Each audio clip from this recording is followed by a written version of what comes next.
Donald Trump has been telling reporters that an armada of U.S. Navy vessels is heading towards Iran. The revelation comes as the president renewed warnings to Tehran against killing protesters or restarting its nuclear program. We have a big force going toward Iran. I stopped 837 hangings. If you hang those people, you're going to be hit harder than you've ever been hit. It'll make what we did to your Iran nuclear look like. The world is holding its breath as the USS Abraham Lincoln aircraft carrier went dark while traveling near Iran. According to MarineTra.com monitoring systems, the nuclear-powered supercarrier entered the Bay of Bengal after crossing the Strait of Malha. However, it shut off its transponder and is currently moving in the dark. Consider the implications of that. While en route to a strike position against Iran, a 100,000-ton aircraft carrier carrying 90 combat aircraft simply vanished from tracking systems. Deliberate operational security is a sign of impending military action. Please be sure to subscribe to Daily Military Talks so that we can provide you with a full analysis before we go into detail about what transpired and why this is so important. The carrier strike group of the USS Abraham Lincoln was rerouted amid Iran's internal turmoil from the Indo-Pacific to the Middle East. As Trump vowed to intervene and Tehran's assault on protests claimed thousands of lives, the Pentagon approved the redeployment. On January 15, Copernicus's satellite data showed the Lincoln turning westward in the South China Sea. The flagship USS Abraham Lincoln, CBN-72 with 3 Arleigh Burke-class guided missile destroyers, USS Spruant, USS Michael Murphy, and USS Frank E. Peterson Jr. are all part of the carrier strike group. Consider how the weaponry is positioned. 8 squadrons of Carrier Air Wing 9, which boarded the Lincoln, flew F-35C Lightning II stealth fighters, FA-18EF Super Hornets, EA-18G Growlers, electronic warfare jets, and E-2D Hawkeyes. Iranian air defenses can be jammed and hit by CMV-22B Ospreys, MH-60RS Seahawks, F-35C aircraft from Marine Fighter Attack Squadron VMFA-314, Navy FA-18 Super Hornet fighters, and EA-18 Growler electronic attack aircraft. That's the exact capability package needed to suppress Iran's rebuilt defensive systems. Although its identifier is kept secret for operational security, a U.S. Navy fast attack nuclear-powered submarine usually works with carrier strike groups. This indicates that a Los Angeles or Virginia-class submarine equipped with Tomahawk cruise missiles is probably hunting alongside the Lincoln without being seen. Consider the strategic placement. According to OSINT monitors, the Lincoln is still 3 to 5 days away from the CENTCOM area of responsibility, which includes the Persian Gulf and the Arabian Sea. Thus, arrival around January 24-26, 2026. Ideal timing for well-planned attacks. 12 F-15E RF Strike Eagle fighter aircraft. In the last 24 hours, Lacan from England touched down at Muwafaq Salti Air Base in Jordan. 4 KC-135 Stratanker aerial refueling jets accompany them, allowing for prolonged strike sorties deep into Iran. CENTCOM stated, the F-15's presence enhances combat readiness and promotes regional security and stability, after confirming the landing of a U.S. Air Force F-15E Strike Eagle assigned to the 494th Expeditionary Fighter Squadron at a Middle Eastern station. Consider the benefits that F-15 Strike Eagles offer. Compared to stealth F-35s, these aircraft are capable of carrying 23,000 to 29,000 pounds of munitions. In June, they played a crucial role in the defense against Iranian cruise missiles. The 12-day conflict of 2025. 3 U.S. Strike Eagle squadrons are currently stationed in the area. Open-source aircraft tracking indicates that more C-17 Globe Master 3 cargo flights to Diego Garcia and other locations are flooding the area. Increased soldiers, supplies, and air defense systems would be needed for a strike. That's precisely what heavy transports provide. According to reports, bombers touched down at Diego Garcia is a combined US-UK base with particularly extensive runways that allow long-range strike missions by heavy strategic bombers like B-2 Spirit planes. F-15s and F-18s are unable to breach these fortified subsurface targets. Consider the assembly of the multi-layer strike package. Deep underground nuclear facilities are suppressed by stealth B-2S. F-35CS are established air supremacy. Iranian radars are jammed by EA-18G Growlers. Massive conventional payloads are delivered by F-15ES. Close air support is provided by FA-18 Super Hornets. Defenses are overrun by Tomahawk cruise missiles fired from destroyers and submarines. Additionally, Unverified sources indicate that the USS George H.W. Bush carrier group left Norfolk on January 13 in order to travel to the area. This would double American air power by adding a second complete carrier strike group with comparable capabilities. It would be enormous, according to a former senior U.S. military official. We must first deploy forces there. After that, we would have to stage and use them. Then we have to keep them going. And it would take a long time for us to be ready to do all of that. It would be far greater than anything we have probably done recently. Consider the scale that is being discussed. Greater than operations in Syria, Libya in 2011, and Iraq in 2003. This is full-spectrum conventional war preparation using ballistic missiles, sophisticated air defenses, and regional proxy networks against peer adversaries. Trump informed advisors that he wants any military action taken by the U.S. and Iran to be rapid and decisive in order to prevent a protracted battle. This entails launching massive initial strikes intended to undermine Iran's capacity to continue operations. As officials organize backup plans for Iranian retribution, numerous regional and American media outlets report U.S. carrier movements, bomber activity at Diego Garcia, and strengthened air defenses around the Gulf. Consider what Iran is having difficulties. It was anticipated that the Pentagon will deploy more resources, possibly including aircraft carrier attack groups supported by cruisers and missile destroyers. In addition to acting as a deterrence, the increased firepower gives Trump more choices in the event that he decides to launch strikes. Share this with everyone you know because, according to multiple sources, U.S. officials had long-standing worries that the military lacked the proper combination of resources to guard against a possible massive retaliatory strike from Iran, given that Trump had sent a large military force to the Caribbean to support Venezuela's operations. The carrier deployment is crucial because of this. On January 3, Trump took control of Maduro, the president of Venezuela, and diverted substantial resources. These forces now need to shift while increasing its presence in the Middle East concurrently. The logistics are astounding. Israeli Prime Minister Netanyahu told the U.S. that because the U.S. military did not have enough forces in the area to support the June 2025 conflict, Israel was not ready to defend itself in the event that Iran responded to an American strike. Consider how vulnerable Israel is. 32 Israelis were killed by rockets fired by Thran during the previous conflict. Iran also attacked the Al-Aud airbase in Qatar, which is home to 10,000 U.S. soldiers. Both are aware that if Trump strikes, Iran will launch a major counterattack. Reinforcements are crucial because of this. There were rumors that non-essential American and British personnel had been removed from the Al-Udeid facility in Qatar in order to support a possible attack against Iran. That is the most obvious sign that strikes are about to happen. You don't unless an attack is imminent, evacuate. In anticipation of an Iranian response, the U.S. military strengthened Patriot and THAAD batteries throughout the Gulf states. Washington strengthened and expanded joint command centers with Israel and other regional allies. Consider the defense strategies. Iran possesses thousands of ballistic missiles capable of reaching Israel, Saudi Arabia, the United Arab Emirates, Qatar, Kuwait, and Bahrain. Before attacks start, layered missile defense is required at every American facility and allied capital.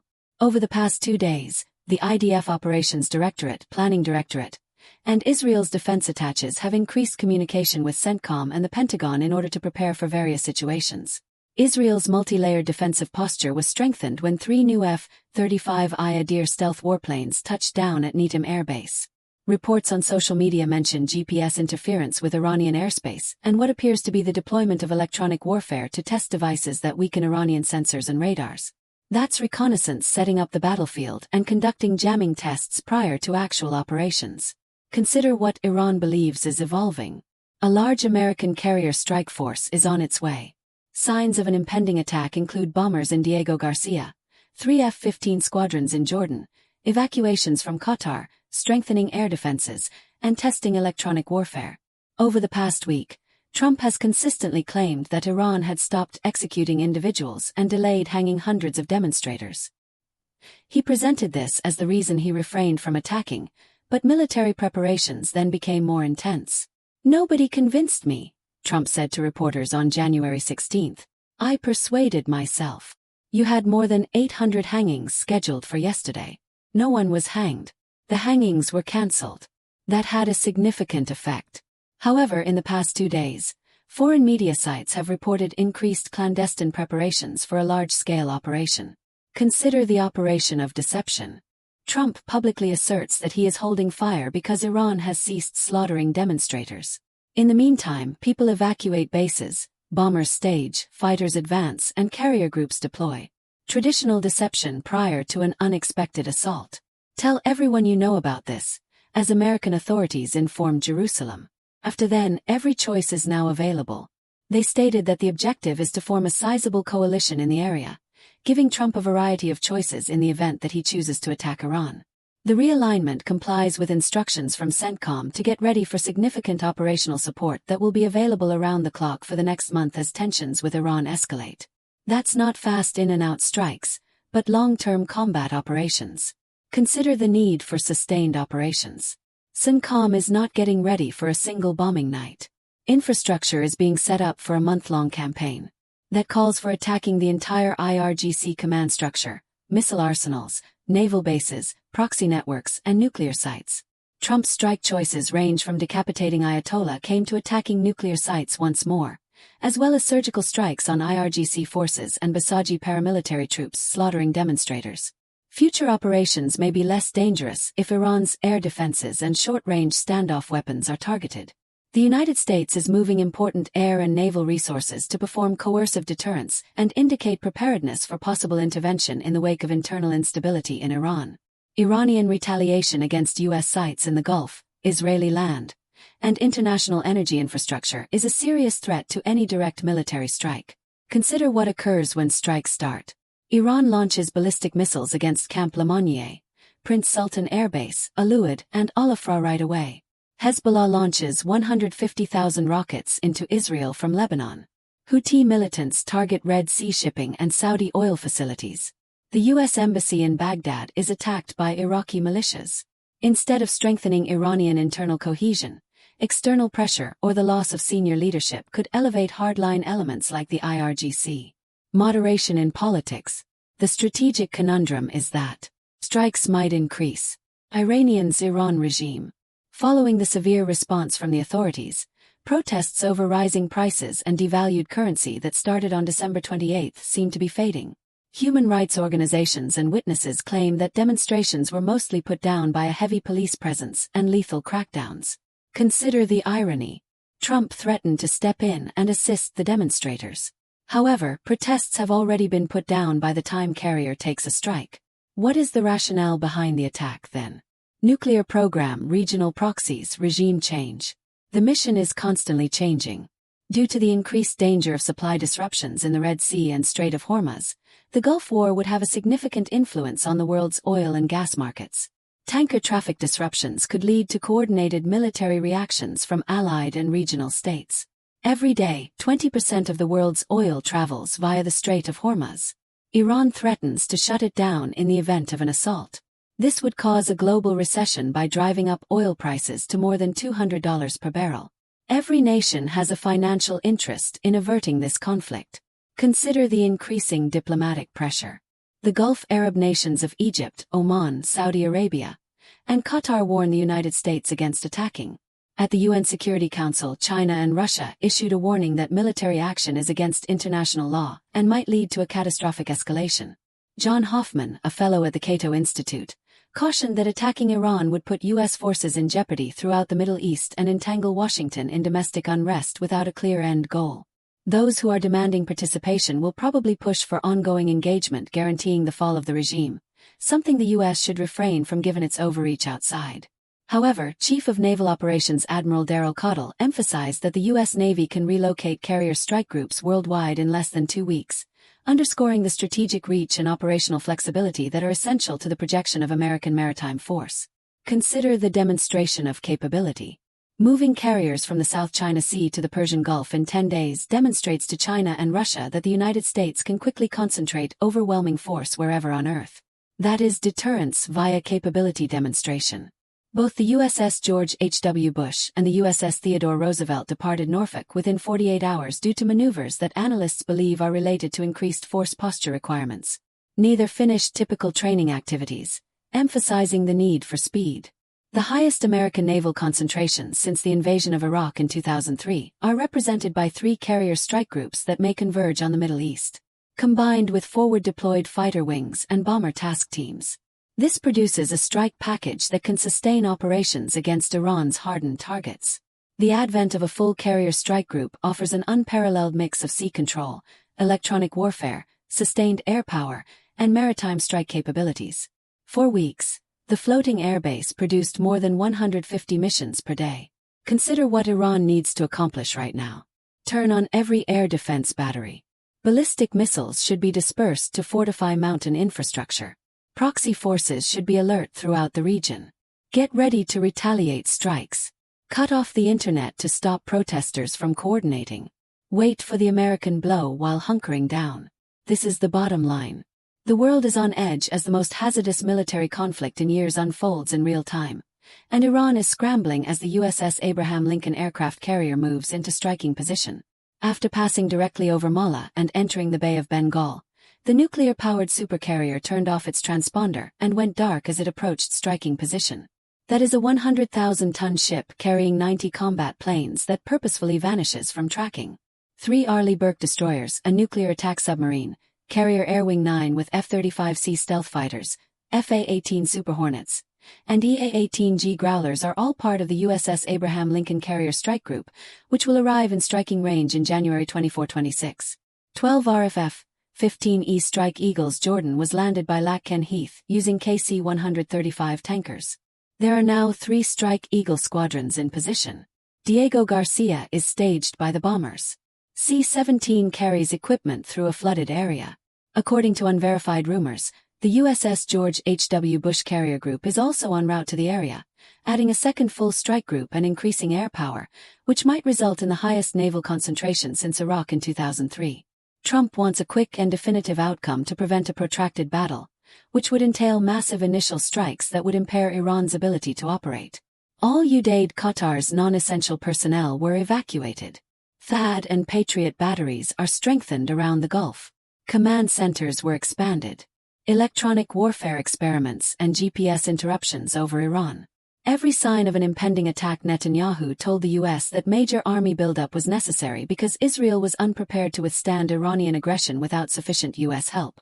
Surgical IRGC targets, common eye decapitation, nuclear facilities, air defenses, or an all-out campaign against military infrastructure and proxy networks are examples of strike choices. Any direct action carries a significant potential of widespread Iranian reprisal on U.S. bases, Israeli land, and international energy infrastructure in the Strait of Hormuz, where 20% of the world's oil passes every day. The Gulf states of Egypt, Saudi Arabia, Oman, and Qatar issued a warning against strikes. China and Russia denounced the UN Security Council's participation, but the carrier continues to progress. The regime's crackdown is causing the protests that caused the crisis to fade, making military action dubious. Uncertainty about the mission, regime change, a nuclear program, backing demonstrators who have already lost, and significant global economic stakes. A global recession would result from the Strait of Hormuz closure, which would raise oil prices to much than $200 per barrel. Every country wants to stop this conflict. However, 3 carrier groups, fighter squadrons, missile defense batteries, bomber task forces, and evacuations all indicate that strikes will occur in a matter of days rather than weeks. The USS Abraham Lincoln is moving into the Persian Gulf in the dark somewhere in the Bay of Bengal. Jordan's F-15s are prepared. Diego Garcia bombers were armed. Iranian defenses are being tested by electronic warfare. Employees fled potential targets for reprisals. Observing the world. The markets are anxious. The cost of oil is increasing. Allies advise moderation. Adversaries warn of impending disaster. Iran hurriedly making defensive preparations. America is positioned as a dominant force. Everything suggests that the biggest military action in the Middle East since the invasion of Iraq in 2003 may start right now. Abraham Lincoln crosses the Arabian Sea. Whether there is a regional conflict or a tense standoff in 2026 will depend on whether Trump orders an attack or if coercive deterrence is maintained. There is no doubt that the globe is tense as the U.S. supercarrier moves closer to striking Iran. Everything might change in the next 72 hours.